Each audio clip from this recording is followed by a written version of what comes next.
Good morning students, this is Jagdeep Sharma. So today we are going to do our assignment number 1 of chapter 1. And the very first question is represent the following numbers on number line. हमें इन numbers को number line पे represent करना है। देखिए हमारे पास में 2 veg हैं। एक वे आउट होता है कि हम इन सारे नंबर्स को इकट्ठे एक ही नंबर लाइन पे रिप्रेजेंट कर दें, और एक होता है हम अलग अलग नंबर लाइंस पे इन सबको रिप्रेजेंट करें। तो देखते हैं कैसे करना है। मैं आपको दोनों मेथड बताऊंगा, एक ही नंबर लाइन पे कैसे करेंगे और डिफरेंट नंबर लाइंस पे कैसे करेंगे। लेट अस सपोज आपके पास पहला था 2/3, तो आप इसको डिफरेंट नंबर लाइन पे कैसे रिप्रेजेंट करेंगे। Here you can see first, हमारे को मालूम है कि हमारी जो नंबर लाइन होती है that starts from 0 and all the numbers towards the right of 0 means 0 के राइट साइड के सारे नंबर पॉजिटिव कंसीडर करते हैं हम, और 0 के लेफ्ट हैंड साइड पे हम सारे नंबर्स नेगेटिव कंसीडर करते हैं। तो यहाँ पे हमारे पास में नंबर है 2/3। अगर हम इसको चेक करें पॉजिटिव नंबर है तो it will lie on the right side of 0। तो यहाँ पे देखिए मैंने 0 को यहाँ पे लोकेट कर दिया, बिल्कुल एक्सट्रीम लेफ्ट मोस्ट पोजीशन पे। आगे जो हमारे पास में जो डिनोमिनेटर गिवन है हम इसको ऐसे ही रिप्रेजेंट करेंगे। फर्स्ट जो मेरा रिप्रेजेंटेशन है दैट इज़ 1/3 आफ्टर 0, देन 2/3, 3/3, 4/3, 5/3। मैं ऐसे सीक्वेंस में इसको रिप्रेजेंट करूँगा। Why? Because I have to represent 2/3। तो अब देखिए यहाँ पे हमारे पास में ये जो गैप है स्पेसिंग, ये हमने इक्वल मार्क करनी है। तो 2/3 हमारा यहाँ पे आता है, तो यहाँ पे हमने इसको P पॉइंट बोल दिया। P point is 2/3। और 3/3 क्या होता है? 1। 3/3 मीन्स 1। ऐसे ही यहाँ पे जाके आपका आएगा 6/3। 6/3 मीन्स 2। तो यहाँ पे अगर हम देखें 2/3 और 2/3 की अगर एग्जैक्ट वैल्यू आप डिवाइड करते हैं तो क्या आती है? 0.67। 0.67 मीन्स 1 से लेस देन। तो यहाँ देखिए अब आपका 0 और 1 के बीच में 0.67 यहाँ पे हमारा एग्जैक्टली लाई करता है। ठीक है, तो यहाँ से आपका 0, 1 ये इस फॉर्म में भी रिप्रेजेंट हो गया, और आपकी जो स्पेसिंग है वो भी मेंटेन हो जाती है इस अकॉर्डिंगली। तो आप इसको ऐसे करेंगे तो बहुत ही इजी भी रहेगा आपके लिए, और आपका गलत भी नहीं होगा क्वेश्चन। ठीक है, देखिए अब सेकंड क्वेश्चन है -5/7। तो ऐसे ही जैसे हमने ये रिप्रेजेंट किया, अब यहाँ पे ये नंबर हमारा नेगेटिव है, तो मैंने 0 को एक्सट्रीम राइट साइड पे ले लिया, क्योंकि मेरे को इस तरफ नंबर को रिप्रेजेंट करना है, लेफ्ट साइड पे 0 को। तो फर्स्ट वन इज़ -1/7, -2/7, -3/7, -4/7, -5/7, -6/7, -7/7 मेरा -1 है। तो 0 और -1 के बीच में लाई करता है। जब भी आप देखेंगे अगर आपका न्यूमिनेटर जो है वो डिनोमिनेटर से छोटा है, तो जो रेशनल नंबर की वैल्यू है वो 0 पॉइंट समथिंग आती है, मीन्स लेस देन 1। तो यहाँ आपने देख लिया लेस देन 1, यहाँ आपने देख लिया लेस देन 1। ठीक है, तो this is how to represent these two rational numbers on the number line easily. अभी देखते हैं मिक्स्ड फ्रैक्शन को कैसे रिप्रेजेंट करना है। 4 × 1/3। तो हम वैसे बहुत ही कॉम्प्लिकेटेड सा एक वो बनाते हैं। कैसे बनाते हैं कि let us suppose this is 0, this is 1, this is 2, this is 3, this is 4। तो यहाँ तक 4 आ गया, तो ये क्या है? 4 + 1/3 होता है। मीन्स 4 में हमने 1/3 और ऐड करना है। मीन्स 4 और 5 का जो गैप है उसको हम 3 इक्वल पार्ट्स में डिवाइड करेंगे, और वेरी फर्स्ट पार्ट पे हमारा R पॉइंट आएगा। ठीक है, ये तो हो गया हमारा डिफ़िकल्ट मेथड रिप्रेजेंट करने का। अब इजी मेथड क्या है? पहले मिक्स फ्रैक्शन को सिंपल इम्प्रॉपर फ्रैक्शन में कन्वर्ट करो। 3 4 12 + 1 13/3। अभी जैसे मैंने यहाँ पे रिप्रेजेंट करवाया उसी फॉर्म में आप रिप्रेजेंट करेंगे। 0, ये पहला गैप मैंने 2/3 ले लिया, मीन्स 2 यूनिट्स का गैप यहाँ पे ले लिया मैंने। Then 4/3, then 6/3, 8/3, 10/3, 12/3, 14/3। अगर हम यहाँ पे देखें तो इन दोनों 2 और 4 के बीच में यहाँ पे हमारा लाई करेगा 3/3। 3/3 होता है 1। 6/3 को हम बोलते हैं 2। आप इसको कट करोगे तो 2 आएगा। देन 8 और 10 के बीच में 9/3 आता है, दैट इज़ 3। 12/3 मीन्स 4। अब देखिए 12 और 14 के एग्जैक्टली सेंटर में लाई करेगा हमारा 13/3, दैट इज़ पॉइंट R। और इसको हम 13/3 भी बोल सकते हैं और 4 + 1/3 भी बोल सकते हैं। So is it clear to all? देखिए ये अपने आप ही 1 2 3 4 भी आपके पास में आ जाएगा, और यहाँ पे रिप्रेजेंटेशन भी आपकी बिल्कुल एग्जैक्टली करेक्ट है। ठीक है, ऐसे ही आपकी नेक्स्ट है -2 इंटू 3/5, तो यह कितना हो जाएगा 5 2 ज़ा 10 + 3 13/5 नेगेटिव का। तो आप इसको कैसे करेंगे, देखिए 0, मैंने अब 4 4 के गैप पे इसको रिप्रेजेंट कर दिया ताकि मैं स्पेसिंग को मेंटेन कर सकूं। तो -4/5 -8/5 -12/5 -16/5, बीच में हमारा कितना गैप चल रहा है 4 4 यूनिट्स का। अब मुझे -13/5 करना है, तो 12 और 16 के बीच में 4 यूनिट्स का गैप है। यहाँ पे हमने 1 2 3 इक्वल डिजिट्स में कर लिया। आप इसको -1/5 -2/5 -3/5 करके -13/5 पे भी जा सकते हैं ताकि आपका स्पेसिंग का कोई इशू ना रहे, कोई उसमें आपको प्रॉब्लम ना आए। तो यहाँ पे मैंने इसको -13/5 मेरा यहाँ लाई करेगा, तो this is S point that is -2 into 3/5। So this is the best and the easiest way to represent any rational number on the number line. Students अभी देखिए, मैंने अभी आपको ये भी बोला था कि मैं आपको एक ही नंबर लाइन पे भी रिप्रेजेंटेशन सिखाऊंगा सब नंबर्स की। तो अगर लेट अस सपोज मैंने एक दूसरा एग्जांपल लिया है, हमारे पास में 3 पॉइंट है PQR। P पॉइंट क्या है -2/3, Q पॉइंट क्या है -4/5 और R पॉइंट क्या है 5/2। तो इन तीनों नंबर्स को हमने एक ही नंबर लाइन पर रिप्रेजेंट करना है। तो देखते हैं कैसे करेंगे। इसको सबसे पहले आपने एलसीएम ले लेना है, 3 5 और 2, 30 इज द एलसीएम। 30 को 3 से डिवाइड किया 10, 10 2 ज़ा -20। ऐसे ही ये 5 से डिवाइड किया 30 को 6, 6 4 ज़ा -24। 2 से किया 15, 15 5 ज़ा 75। तो हमारे पास में ये तीन नंबर्स किसके इक्वलेंट आ गए, -20/30, -24/30 एंड 75/30। अब देखिए हमारे पास में डिनोमिनेटर सेम है, सिर्फ हमें इनका डिनोमिनेटर सेम बनाना था ताकि हम एक ही नंबर लाइन पे इसको रिप्रेजेंट कर सकें। तो अब यहाँ पे हम देखेंगे ज़रा, नंबर लाइन के ऊपर ये 0 मैंने यहाँ पे मार्क कर लिया। इस तरफ मैं अब 10 10 के गैप पे रिप्रेजेंट कर रहा हूँ, -10/30 -20/30 -30/30। Then here 10/30 20/30 30/30 40/30 50/30 60/30 70/30 80/30 90/30। तो यहाँ पे अगर हम देखते हैं 30/30 इज़ 1, 60/30 इज़ 2, 90/30 इज़ 3। तो मीन्स हमारा जो ये 75/30 है ये कहाँ पे लाई करेगा, एग्जैक्टली 70 और 80 के बीच में, सेंटर में। दिस इज़ आवर, ये नंबर क्या था 5/2, पॉइंट R। तो मैंने यहाँ पे R point 5/2 which is equal to 75/30 represent कर दिया यहाँ पे। अभी यहाँ पे देखते हैं दूसरा नंबर है हमारा Q पॉइंट, दैट इज़, पहले P पॉइंट को रिप्रेजेंट कर लेते हैं, दैट इज़ -2/3 और -20/30। तो यहाँ से देखिए नेगेटिव साइड पे ये मेरा -20/30 है, तो ये मेरा P पॉइंट हो गया, दैट इज़ -2/3 और -20/30। और नेक्स्ट पॉइंट Q रह गया हमारा -4/5 या -24/30। तो यहाँ से देखिए 20 और 30 के बीच में 10 इक्वल स्पेसिंग हमने कर लेनी है, और वहाँ से फोर्थ जो हमारी लाइन रहेगी that will be our Q point, that is -24/30 और -4/5। और ये -30/30 का मीन्स है -1। तो 0 से -1 से पहले पहले ये दोनों वैल्यूज़ हमारी लाई कर गई। क्यों लाई कर गई पहले पहले, क्योंकि ये हमारा न्यूमरेटर छोटा है 3 से, तो this is 0 point something. This is again numerator is smaller than denominator 0 point something, तो 0 पॉइंट समथिंग में आ गया -1 से पहले। और ये था 5/2, न्यूमरेटर बड़ा है इसलिए हमारी ये जो वैल्यू है ये मोर देन 2 आ रही है, करेक्ट। तो आई थिंक कि आप लोगों को समझ आ गया होगा कि अगर हमने एक ही नंबर लाइन पे रिप्रेजेंट करना है तो कैसे करेंगे, और अगर हमने डिफरेंट डिफरेंट नंबर लाइन्स पे करना है तो ईजिली हम इनको कैसे रिप्रेजेंट कर सकते हैं। अभी सेकंड क्वेश्चन है आपका, -2/3 एंड 4/5 के बीच में हमें 5 रेशनल नंबर्स लाई करवाने हैं। तो देखिए कैसे करेंगे। सबसे पहला आपका स्टेप जब भी होता है, जब भी आपको दो गिवन रेशनल नंबर हों उनके बीच में आपको 5 या 10 जितने भी रेशनल नंबर्स फाइंड आउट करने हैं, सबसे पहला स्टेप है कि डिनोमिनेटर्स को इक्वल बनाइए।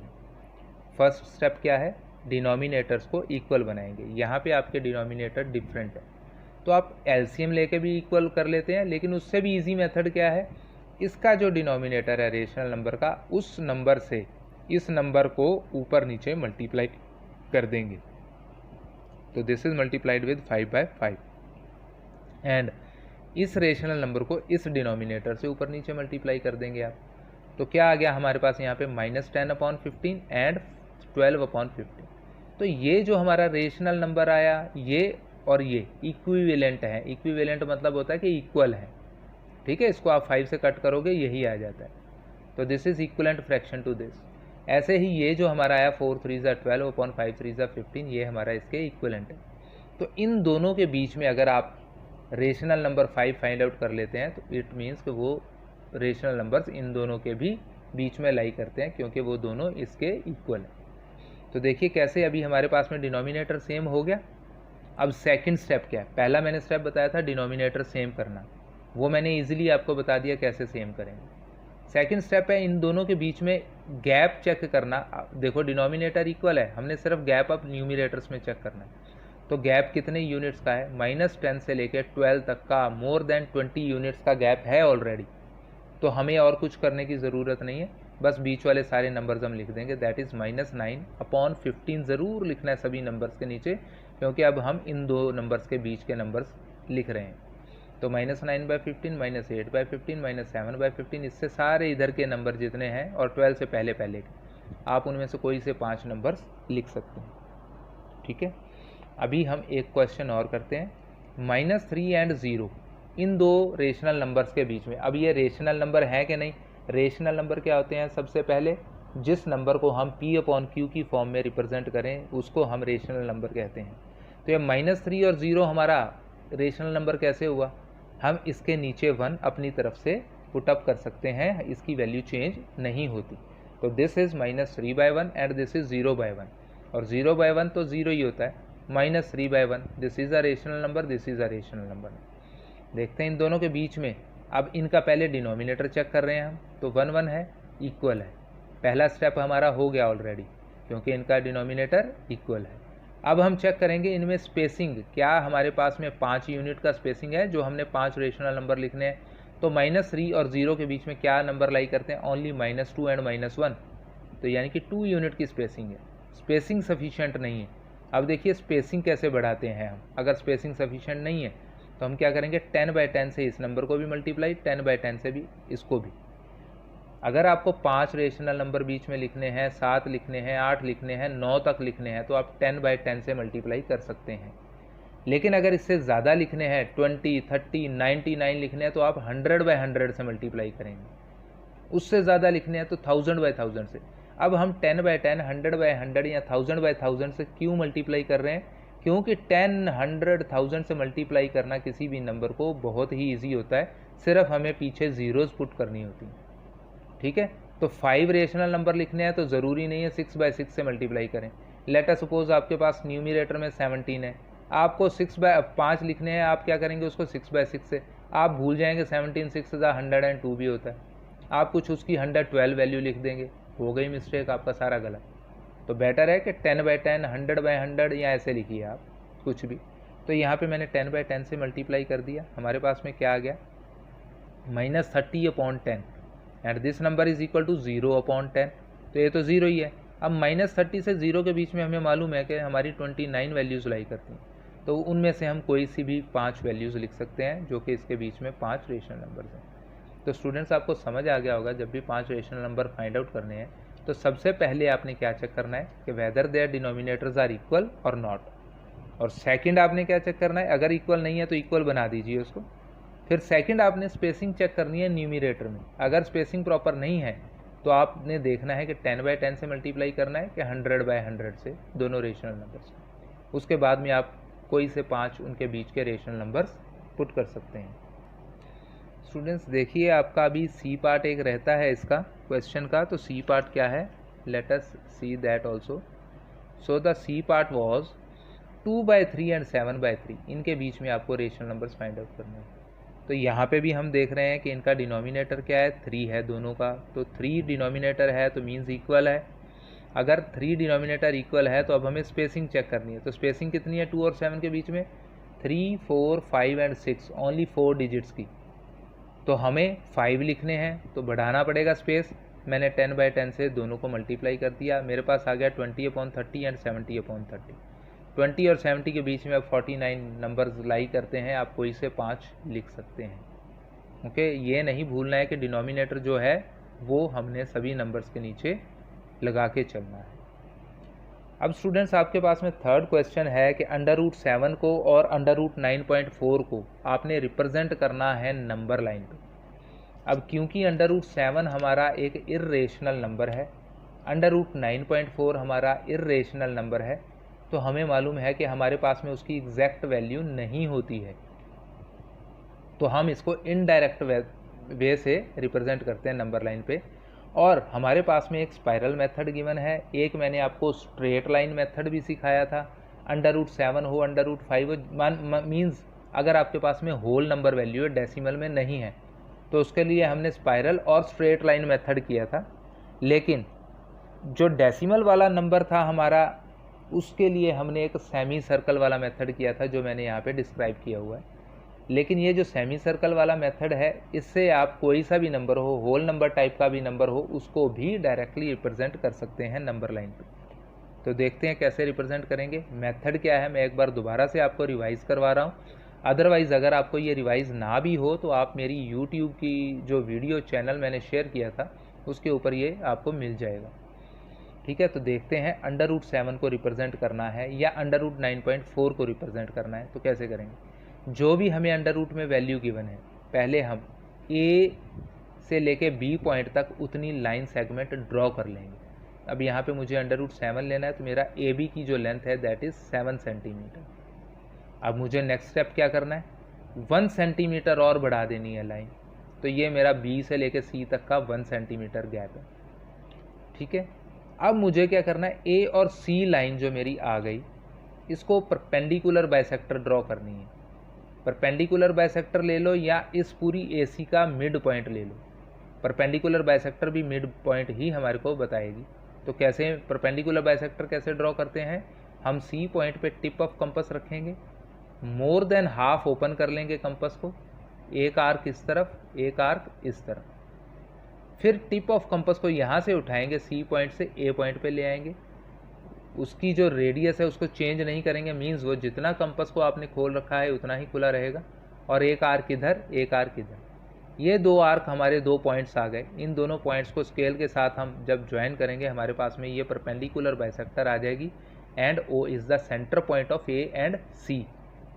अब आपने क्या करना है, O को सेंटर लेके A पॉइंट तक कंपस को खोलेंगे और एक सेमी सर्कल ड्रॉ करेंगे, और वो सेमी सर्कल आपका एग्जैक्टली C से पास होता हुआ जाएगा। अगर वो C से थोड़ा सा इधर उधर होता है, इट मीन्स कि आपका ये सेंटर पॉइंट गलत है। ठीक है, तो C से पास होगा।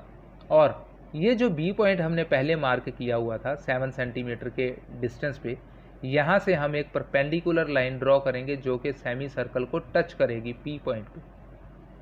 अब ये जो BP हमारा डिस्टेंस है, दिस इज इक्वल टू √7। लेकिन ये जो है हमारी डायरेक्शन, इस डायरेक्शन में हमारी नंबर लाइन नहीं होती है। हमारी नंबर लाइन होती है ये हॉरिजॉन्टल वे में। तो हमने इस हॉरिजॉन्टल वे में इस BP डिस्टेंस को ड्रॉ करना है। तो हम क्या करेंगे, B के ऊपर टिप ऑफ कंपस रखेंगे, P तक उसको खोल लेंगे और उसको रिफ्लेक्ट करके लेके आएंगे इस स्ट्रेट लाइन के ऊपर।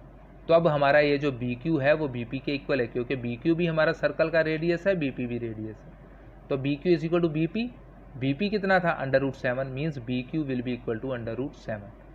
याद रहे आपका CQ √7 नहीं है, BC √7 नहीं है, और ये B पॉइंट से हमने परपेंडिकुलर ड्रॉ की है, B पॉइंट से, जो कि हमारा A पॉइंट से 7 सेंटीमीटर के डिस्टेंस पे था। समझा। और C पॉइंट B से कितना है, 1 centimetre extra. Is it clear. तो अब आप कोई सा भी नंबर आ जाए अंडर रूट में, इर्रेशनल नंबर, आप इस मेथड से उसको इजीली ड्रॉ कर सकते हैं। स्टूडेंट्स, फोर्थ क्वेश्चन है हमारे पास में